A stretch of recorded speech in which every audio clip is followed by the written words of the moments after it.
My name is James Milton Turner, and I rose from slavery to become the first African American to serve in the United States Diplomatic Corps. I was born into slavery in St. Louis, Missouri, and as a child, I was sold on the steps of the St. Louis courthouse for $50. My father, John Turner, was known as a skilled horse doctor. Through determination and hard work, he saved enough money to purchase freedom for himself and for our family. That act of courage changed the course of my life.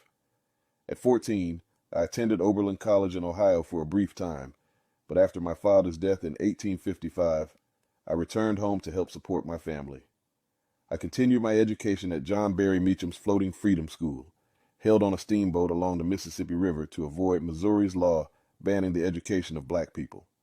Even in bondage, we found ways to learn.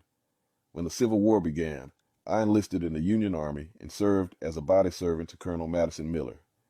I was wounded during the war and carried a permanent limp for the rest of my life, a reminder of the price of freedom.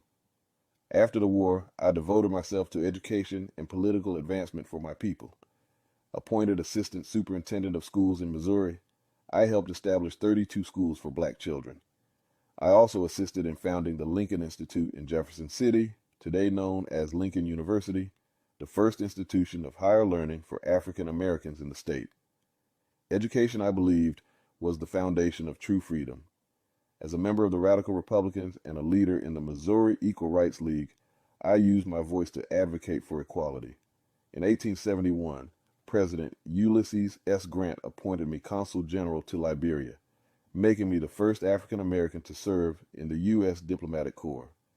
I spent 7 years in Monrovia, representing my country and helping mediate conflicts, including the Grebo War. Upon returning to the United States, I continued organizing, advocating, and fighting for justice.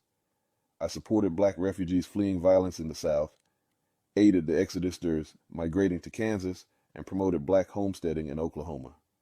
I also fought for the rights of Cherokee freedmen, successfully lobbying Congress to ensure they received funds rightfully owed to them. My life's journey, from slavery to diplomacy, was guided by a single purpose: to secure education, citizenship, and dignity for my people. I believe that freedom must be defended not only on the battlefield, but in classrooms, courtrooms, and halls of government.